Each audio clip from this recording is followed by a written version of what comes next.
इस बीच पवन खेड़ा की तरफ से भी सरकार को घेरा गया है। कई तरह के सवाल उनकी तरफ से पूछे गए हैं। पवन खेड़ा ने कहा है कि घटना के समय का सीसीटीवी फुटेज जारी हो, सरकार जिम्मेदारी तय करे। साथ ही सरकार ने अब तक कोई हेल्पलाइन नंबर जारी नहीं किया है, ये बोलते हुए भी हमला किया गया पवन खेड़ा की ओर से। रेल मंत्री ने शुरू में घटना को नकारने और खबर को दबाने की कोशिश की। दिल्ली के एलजी के सोशल मीडिया पोस्ट को संपादित करवाया गया। ये तमाम तरह के आरोप पवन खेड़ा की तरफ से लगाए गए हैं और सरकार से कहा गया है कि जवाबदेही तय होनी चाहिए, जिम्मेदारी तय होनी चाहिए और इसको लेकर लगातार सवाल पूछे जा रहे हैं। विपक्ष लगातार हमले बोल रहा है, रेल मंत्री से कह रहा है कि वो रील बनाने में व्यस्त है। आप जो इंतजामों के तमाम तरह के दावे कर रहे हैं वो इंतजाम जमीन पर नजर नहीं आ रहे हैं और इसीलिए बड़े बड़े हादसे हो रहे हैं। सुनवाते पवन खेड़ा ने क्या कहा। कल रात को नई दिल्ली रेलवे स्टेशन पर जो भगदड़ मची उसके विषय में मुझे लगता है सरकार की परत दर परत पोल खुलती चली जा रही। हम यह मांग करते हैं कि सारी सीसीटीवी फुटेज, क्या सीसीटीवी बंद था, सारी सीसीटीवी फुटेज उस वक्त की 9:50 से 11, साढ़े 11, 12 बजे रात की सीसीटीवी फुटेज जारी की जाए। क्या हुआ, जो अनाउंसमेंट्स हो रही थी, यात्री बता रहे हैं कि अनाउंसमेंट्स में बहुत कंफ्यूजन था, कौन से प्लेटफॉर्म नंबर पे कौन सी गाड़ी आएगी, इसमें आप लोगों ने कंफ्यूजन किया। आप व्यवस्था नहीं सुचारू कर सकते, देश की राजधानी में व्यवस्था नहीं सुचारू कर सकते। किस तरह की आप बातें करते हैं, धार्मिक बातें करते हैं और धर्म का एक इतना बड़ा आयोजन हो रहा है उसमें आप व्यवस्था नहीं कर पाते। इससे बड़ा धोखा क्या हो सकता है।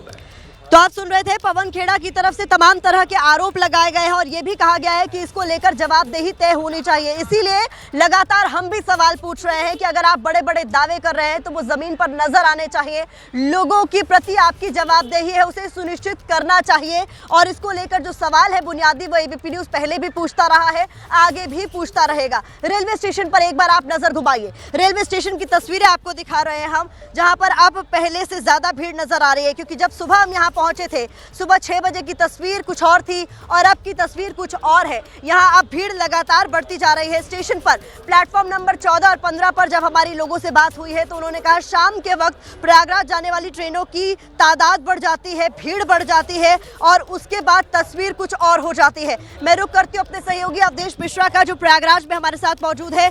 अवधेश, लगातार हम सवाल पूछ रहे हैं क्योंकि देखिए, आपको ये पता था, सरकार को ये पता था, रेलवेज को भी ये पता था कि जब आप लोगों को इतने बड़े स्तर पर इनवाइट करेंगे तो लोग आएंगे। जब आप लोगों को ये विश्वास दिलाने की कोशिश करेंगे कि उनके लिए पूरी व्यवस्था की गई है, उन्हें कोई किसी तरीके की तकलीफ नहीं होगी, तो उन्होंने जब आप पर विश्वास किया है तो वो विश्वास टूटना नहीं चाहिए। बिल्कुल, और केवल विश्वास किया ही नहीं, लोगों को विश्वास दिलाया गया। जब मौनी अमावस्या पर प्रयागराज में भगदड़ हुई, लोगों की जान गई, ये सवाल बार बार पूछे गए कि क्या रेलवे स्टेशन और प्लेटफॉर्म जो क्राउड है उसको झेल पाएंगे।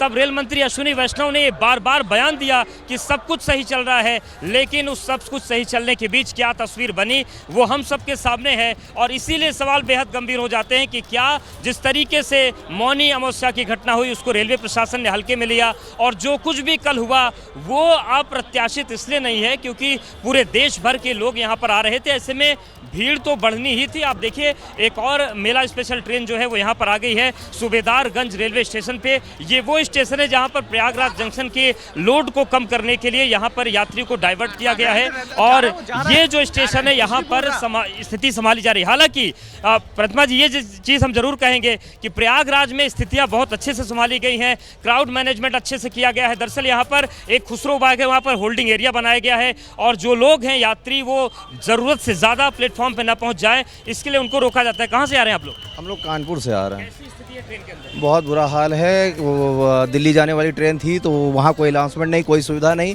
वो तो ये लास्ट में बताया गया कि ये ट्रेन दिल्ली नहीं जाएगी, दिल्ली जाने वाले यात्री इसको खाली कर दें और आप लोग इस पर चढ़ जाइए। और वो धक्का मुक्की के पैर रखने की जरूरत नहीं, आप टॉयलेट नहीं जा सकते, ये हाल है। 8 घंटे लेट आई है ट्रेन, 8 घंटे लेट। कहाँ से आ रहे हैं दादा? यहीं से यात्रा कैसी रही? ठीक है, ठीक रही। भीड़ भाड़ ज्यादा है? हाँ, भीड़ बहुत है, बहुत क्राउड है। तो देखिए प्रतिमा जी, एक चीज़ और भी सामने आ रही है। जो चीज़ दिल्ली में हुई थी कि ऐन मौके पर प्लेटफॉर्म बदला गया, वही बात ये बता रहे हैं कि लोग एक ट्रेन पर दिल्ली समझकर उसमें बैठ जाते हैं और उसके बाद अचानक से बताया जाता है कि ये ट्रेन दिल्ली नहीं जाएगी। तो सोचिए, ये अफरा तफरी की स्थिति बनती है।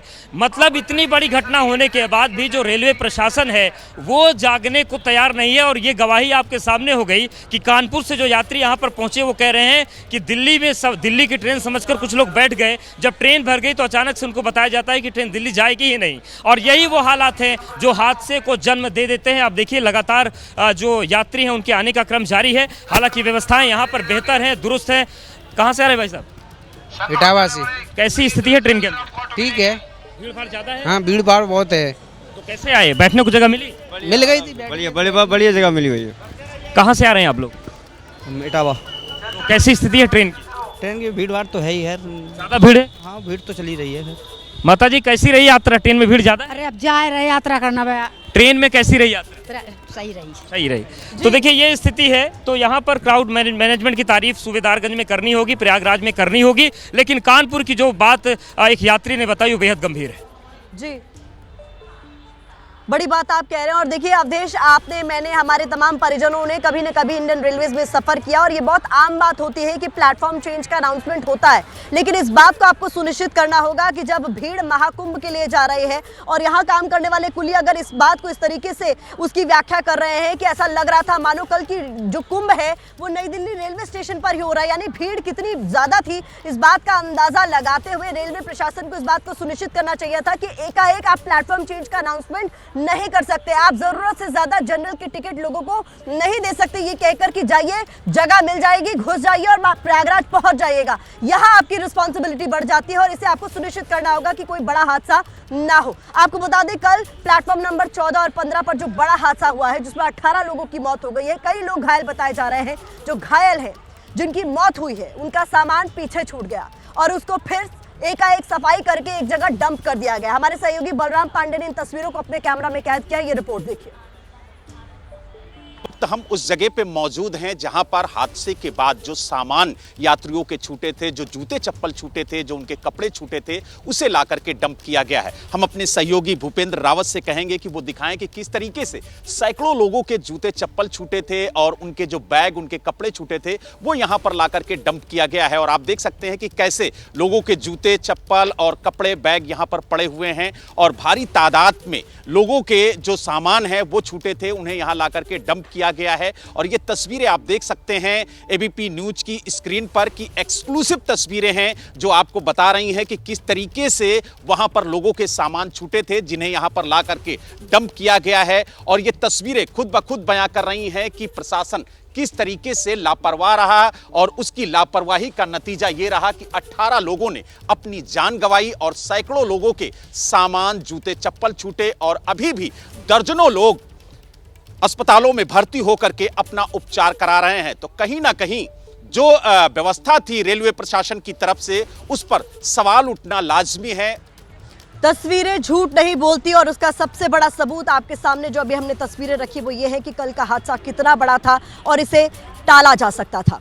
दुनिया बदल रही है और ये भारत के लिए ला रही है इन्फिनिट अवसर, जिसे हम कहते हैं मिनट इन्फिनिट। आइए आइडियाज ऑफ इंडिया के मंच पर समझें इसी मिनट इन्फिनिट को 21 और 22 फरवरी abplive.com पर।